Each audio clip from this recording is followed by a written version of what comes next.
আজকের মাহফিলের প্রধান অতিথি শায়েখে চরমনাই, যিনি বাংলাদেশের টাইগার, একজন ফয়জুল করিম। যুগে যুগে জন্ম নেয় না, কয়েক যুগে একজন ফয়জুল করিম জন্ম নেয়। একজন ফয়জুল করিম যিনি সারা দেশের জন্য রহমত স্বরূপ। আল্লাহ রাব্বুল আলামিন একজন ফয়জুল করিমকে আমাদের বাংলাদেশের রহমত স্বরূপ পাঠাইছেন। তার বিরোধিতা করা সহজ, কিন্তু একজন ফয়জুল করিম সাহেব হওয়া অনেক কঠিন আছে। যে ঘটনা বলতেছিলাম, এক মাদ্রাসার একজন ডিসি সাহেব, তিনি তার সন্তানকে নিয়ে আসছে, মাদ্রাসায় ভর্তি করাবে। উস্তাদ বলতেছে, আপনি আপনার সন্তানকে মাদ্রাসায় পড়াবেন, আপনার তো অনেক টাকা পয়সা, বাড়ি গাড়ি, কোনো কিছু অভাব নাই, তো আপনার ভিতরে মাদ্রাসায় পড়ানোর নিয়তটা কেন আসলো? সে ডিসি সাহেব বলতেছে, আমার যখন বাবা মারা গেছে, বাবা মারা যাওয়ার পর আমি কিছু মাদ্রাসার ছাত্র নিয়ে কবরের কাছে গেলাম, তাদেরকে দোয়া করালাম। বাড়িতে নিয়ে আসার পর মাদ্রাসায় এসে সমস্ত মাদ্রাসাকে আমি খানা খাওয়াইলাম। সমস্ত মাদ্রাসার ছাত্রদেরকে খানা খাওয়ানোর পর উস্তাদকে বললাম, একটু আমার বাবার জন্য দোয়া করেন। তারা আমার বাবার জন্য দোয়া করতেছিল। যখন দোয়া করে সমস্ত ছাত্ররা সবাই চোখের পানি ফেলে ফেলে ক্রন্দন করতেছে। আমার চোখের পানি আমি ঠেকাইতে পারি না, আমার চোখের পানি বেয়ে বেয়ে পড়তেছিল। সেই সময় আমার মনের ভিতরে আসছে, এতগুলো মাদ্রাসার ছাত্র যারা দোয়া করতেছে, আমার বাবার জন্য দোয়া করে, তারপরও তাদের চোখের পানি, হুজুর দোয়া করতেছে তাও চোখের পানি।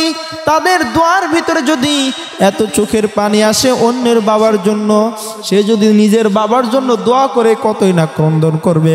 হয়তো আজকে দোয়া করবে, কালকে তো আর তারা আমার বাবার জন্য দোয়া করবে না। আমার যতগুলো সন্তান রয়েছে, আমার একটা সন্তানকে আমি ডাক্তারি পড়াইতেছি, চিন্তা করছি এই সন্তানটাকে আমি ডাক্তারি পড়াবো না, আমার যদি আগে বুঝ হইতো ওই সন্তানটাকে আমার মাদ্রাসায় পড়াইতাম। কিন্তু এই ছোট্ট বাবুটাকে চিন্তা করলাম আমি মাদ্রাসায় ভর্তি করাইয়া দিব, সন্তানটা কোরআনে হাফেজ হবে, আলেম হইবে, আমার জন্য দোয়া করবে, কবরের পাশে দাঁড়াইয়া দোয়া করবে, প্রত্যেকটা নেক কাজ করবে, যার বিনিময়ে আমি সওয়াব পাইতে থাকবো। শায়েখ জাকারিয়া রহমাতুল্লাহি আলাইহি যে তাবলীগের কিতাব ফাজাইল আমল লিখেছে, সেই শায়েখ জাকারিয়া রহমাতুল্লাহি আলাইহি একটা ঘটনা লিখেছে যে স্বপ্নে দেখতেছেন একজন মা, সে কবরের পাশে বসে আছে কবরের ভিতরে। এখন পাশে অনেকগুলো মানুষ, ফেরেশতারা এসে সবগুলো নেকি বন্টন করতেছে, অনেক মানুষ সিরিয়াল ধরে নিতেছে। কিন্তু শায়েখ জাকারিয়া রহমাতুল্লাহ আলাইহি দেখতেছেন ওই মহিলাটা নেকি নিতেছে না, কিচ্ছু নিতেছে না, বরঞ্চ কবরের ভিতরে এক কোনায় বসে আছে। ওই মহিলাকে ডাক দিয়ে বলে, ও মা, তুমি কেন নেকি নেওয়ার জন্য সিরিয়াল ধরতেছো না?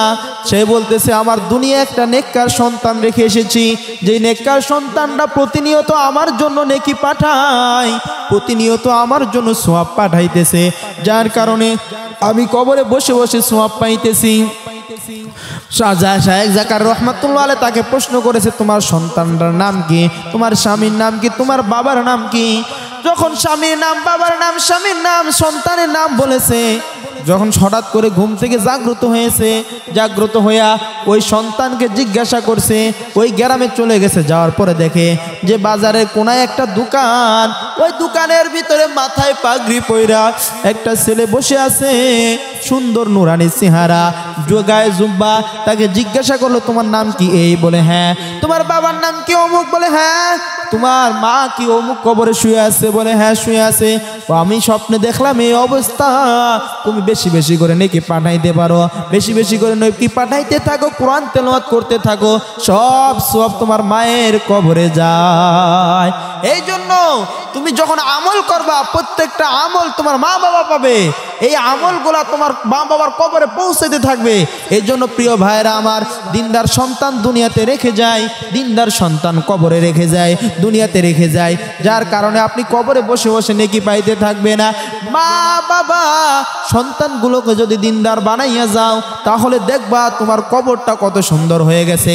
গাছ ভালো তো ফল ভালো, গাছ ভালো তো ফল ভালো হয়, গাছ খারাপ তো ফল খারাপ হয়।